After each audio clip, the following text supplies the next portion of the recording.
நிறுவன தலைவர் பாரத ரத்னா புரட்சி தலைவர் டாக்டர் எம்ஜிஆர் அவர்களின் 109வது பிறந்தநாள் விழா தமிழக அனைவருக்கும் மகிழ்ச்சி தரும் ஒரு பொன்னான நாள்.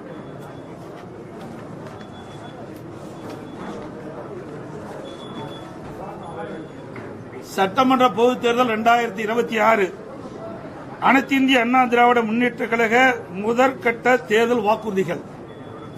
தமிழ்நாட்டின் 17வது சட்டமன்ற பேரவைக்கான பொது தேர்தல் விரைவில் நடைபெற உள்ளதை முன்னிட்டு மக்கள் நலன் ஒன்றை மட்டுமே குறிக்கோளாக கொண்டு செயல்பட்டு வரும் அனைத்து இந்திய அண்ணா திராவிட முன்னேற்ற கழகத்தின் சார்பில் அளிக்கப்படும் முதல் கட்ட தேர்தல் வாக்குறுதிகள். வாக்குறுதி எண் 1, மகளிர் நலன் குலவிளக்கு திட்டம். சமூகத்தில் பொருளாதார சமநிலையை உருவாக்கிட குலவிளக்கு திட்டத்தின் மூலம் அனைத்து குடும்ப அட்டைதாரர்களுக்கும் ஒவ்வொரு மாதமும் உதவித்தொகையாக ரூபாய் 2000 வழங்கப்படும். இத்தொகை குடும்ப தலைவர் வங்கி கணக்கில் செலுத்தப்படும். பேட்டி கொடுக்கறேன்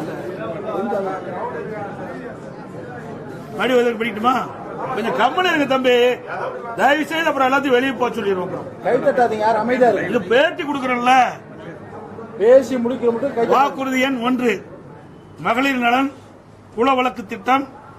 சமூகத்தில் பொருளாதார சமநிலையை உருவாக்கிட குலவிளக்கு திட்டத்தின் மூலம் அனைத்து குடும்ப அட்டைதாரர்களுக்கும் ஒவ்வொரு மாதமும் உதவித்தொகையாக ரூபாய் 2000 வழங்கப்படும். இத்தொகை குடும்ப தலைவியின் வங்கி கணக்கில் செலுத்தப்படும். வாக்குறுதி எண் 2, ஆண்களுக்கும் மகளிருக்கும் கட்டணமில்லா பேருந்து பயண திட்டம். நகர பேருந்தில் பயணம் செய்யும் ஆண்களுக்கு கட்டணமில்லா பேருந்து பயண திட்டம் செயல்படுத்தப்படும். ஏற்கனவே நடைமுறையில் இருக்கும் நகர பேருந்துகளில் பயணம் செய்யும் மகளிருக்கான கட்டணமில்லா பேருந்து பயண திட்டம் தொடர்ந்து செயல்படுத்தப்படும். அறிவிப்பு எண் 3, அனைவருக்கும் வீடு அம்மா இல்லம் திட்டம்.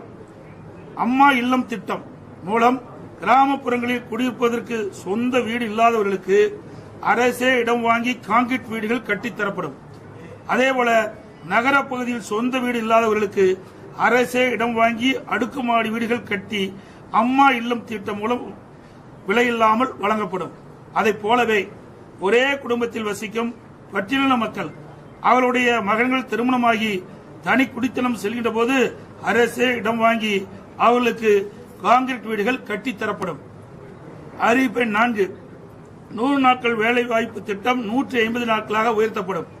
100 நாட்கள் வேலை வாய்ப்பு திட்டம் 125 நாட்களாக உயர்த்தப்படும் என்று மத்திய அரசு அறிவித்துள்ளது.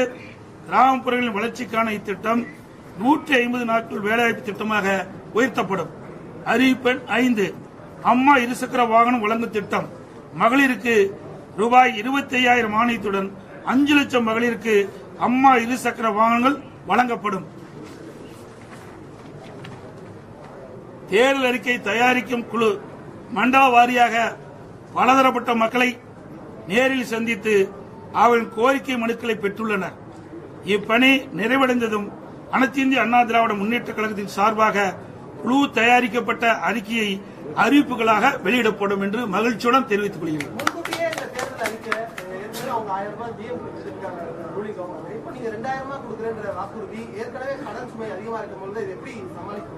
அவர்களுக்கு திறமை இல்ல, எங்களுக்கு திறமை இருந்தது. நாங்க ஆட்சி செய்கின்ற பொழுது 5,18,000 கோடி தான் கடன் இருந்தது. எந்த சூழ்நிலை? ஒரு ஆண்டு கொரோனா காலத்தில் கூட அரசுக்கு வரி வருவாய் இல்லாத நேரத்தில் கூட கொரோனாவுக்கு 40,000 கோடி செலவு செய்தோம். நாங்க திறமையா நிதி கையாண்டு நிதி சுமை இல்லாம நிதி சுமை குறைவாக இருக்கின்ற சூழ்நிலை நாங்கள் உருவாக்கி தந்திருக்கிறோம். ஆனா திராவிட முன்னேற்ற கழக அரசு பொறுப்பேற்ற பிறகு இந்த நிதி மேலாண்மை அமைப்பை ஏற்படுத்தி நிபுணர் குழு அமைக்கப்பட்டு அந்த நிபுணர் குழு மூலமாக கடன் குறைக்கப்படும், வருவாய் உயர்த்தப்படும் சொன்னாங்க. ஆனா அதுக்கு நேர்மாறாக நிபுணர் குழு அமைக்கப்பட்ட போது கடன் தான் அதிகரிச்சிருக்குது. சுமார் இந்த ஆட்சி முடிகின்ற தருவாயில் 5.5 லட்சம் கோடி கடன் இருக்கின்ற ஒரு சூழ்நிலை ஏற்பட்டுள்ளது.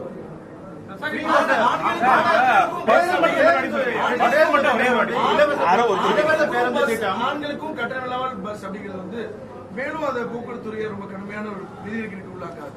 இதுதான் நான் சொல்றேன்ல, நிர்வாக திறமை இருந்தால் எல்லாமே சமாளிக்கலாம். நிர்வாக திறமையற்ற சிரிக்கின்ற பொழுதுதான் இந்த கடன் சுமை அதிகரித்துக் கொண்டே இருக்கின்றது.